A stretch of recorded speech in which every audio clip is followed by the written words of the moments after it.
আন্তরিক প্রীতি, শুভেচ্ছা এবং অভিনন্দন। আগে বলুন, আপনাদের নাচ কেমন লাগছে? বলুন, ভালো লাগছে তো? আপনাদের বাড়ির সন্তানরা তারা এই অল্প কয়েকদিনের মধ্যে যে এইভাবে উপস্থাপনা করতে পারবে, সত্যি আমার ভাবনার বাইরে ছিল। যাই হোক, ওদের কঠোর পরিশ্রম এবং স্যারদের সহযোগিতায় ওরা আজকে আপনাদেরকে এত সুন্দর একটা সন্ধ্যা উপহার দিতে যে পারছে, সেটাই অনেক বড় পাওয়া।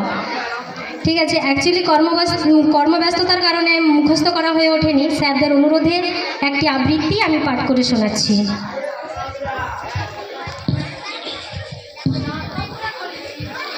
মাকে লেখা চিঠি, কলমে বর্ণালী সেন। জানো মা, এখন আমি অনেক সকালে উঠি।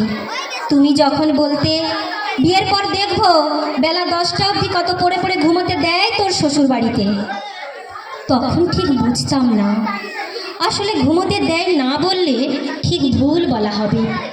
দেওয়া না দেওয়ার প্রশ্ন আসার আগেই আমি এগিয়ে যাই, কারণ একটাই, শ্বশুর বাড়ি আমার বাড়ি তো নয়।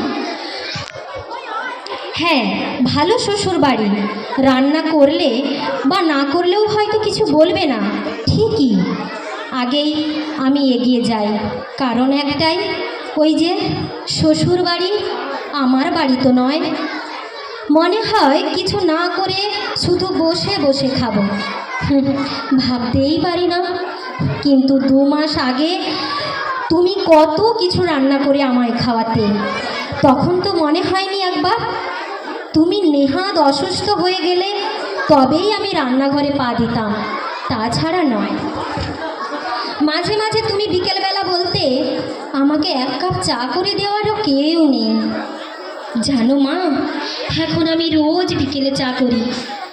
খুব ইচ্ছে করে মা, তোমাকে যদি 1 কাপ চা করে দিয়ে আসতে পারতাম। কত কাজ নিজে পারলেও তোমায় জ্বালিয়ে খেয়েছি।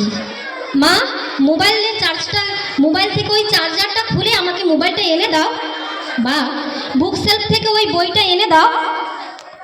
তুমি বকাঝকা দিয়েও করেও দিয়েছ কাজটা, মুখ ফুটে পারবে না কথাটা বলতে পারোনি। আমি তো তোমাকে কতবার বলতাম, মা আমি পারবো না। যখন তুমি কিছু আমায় বলতে, মাঝে মাঝে বড় বলে মোবাইলটা এনে দাও, তখন ভাবি ওর তো নিজের বাড়ি, তাই হয়তো এখনও আবদার করাটা ছাড়েনি। আমার বাড়ি তো নয়, বরের বাড়ি, ওর বাবার বাড়ি, আর আমার শ্বশুর বাড়ি। মাঝে মাঝে ইচ্ছে করে এই কথাগুলো কাউকে গিয়ে বলি, বোঝাই। আবার ভাবি লোকে আমাকে পাগল বলবে। এগুলো তো সাধারণ ব্যাপার, সবাই করে, আমিও করি, এটাই তো স্বাভাবিক, না করলেই বরং অস্বাভাবিক। আচ্ছা মা, বিয়ের আগে এত স্বাভাবিক অস্বাভাবিক কেন ভাবতে হতো না? আর বিয়ের পর আমরা এসেই কি সব ওলটপালট করে দিয়েছি? এখন বুঝি রাতে শোবার আগে তোমাকে ক্রিম মাখতে বললে তুমি কেন বলতে ওসব আমার লাগবে না রে, ওই সময়টুকু রেস্ট পেলেই বোধহয় আমার বেশি কাজে লাগবে। যার মনের চর্চা করার কেউ নেই, তার আবার রূপচর্চা। জানো মা, মাঝে মাঝে নিজেকে না খুব অপরাধী মনে হয়। তোমার কাজগুলো তো আমি একটুও ভাগ করে নিতে পারতাম, তুমিও বা আমায় বুঝিয়ে বলনি কেন মা? তুমিও তো কি তোমার মায়ের সাথে ঠিক এমনটাই করেছিলে? তাই কি তুমি আমায় বলতে পারোনি? আমিও হয়তো আমার ভবিষ্যতে সন্তানদের বলতে পারবো না, তবে তারা বুঝবে, ঠিক একদিন বুঝবে। দেখো, যেমন আমি এখন বুঝেছি, তবে আমি ভালো আছি মা, বুঝিয়ে নিয়েছি নিজেকে। বিয়ের পর মেয়েদের কি কি করতে হয় আর কি কি করতে নেই, তবে কি কি করতে নেই সেই লিস্টটাই বড়। নিজের মতো ড্রেস পরতে নেই, সবার আগে খেতে নেই, সে যত ভালো খাবারই হোক না কেন। ভালো লাগার জিনিস আগে পছন্দ করে নিতে নেই, খুব জোরে হাসতে নেই, জোরে জোরে কথা বলতে নেই, কেউ ভুল করলে ভুল বলে বলতে নেই, যখন খুশি শুতে নেই, সারাক্ষণ মোবাইল নিয়ে বসে থাকতে নেই, আরও যে কত কিছু মেনে চলতে হয় মেয়েদের।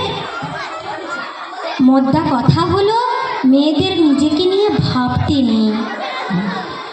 ভালো বৌমা হতে গেলে শ্বশুরবাড়ির সবাইকে নিয়ে ভাবতে হয়, তাহলে হয়তো ভালো বউ ভালো বৌমা হওয়া যায়।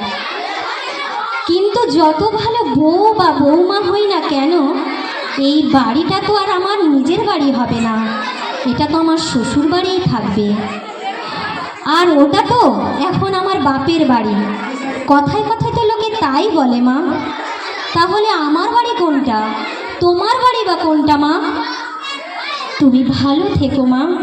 আবার পরের জন্মে তুমি আবার আমার মা হয়ে এসো। পরের জন্ম থেকে প্রথম থেকে আমি তোমার সমস্ত দুঃখগুলো ভাগ করে নেব। ইতি তোমার মেয়ে। নমস্কার।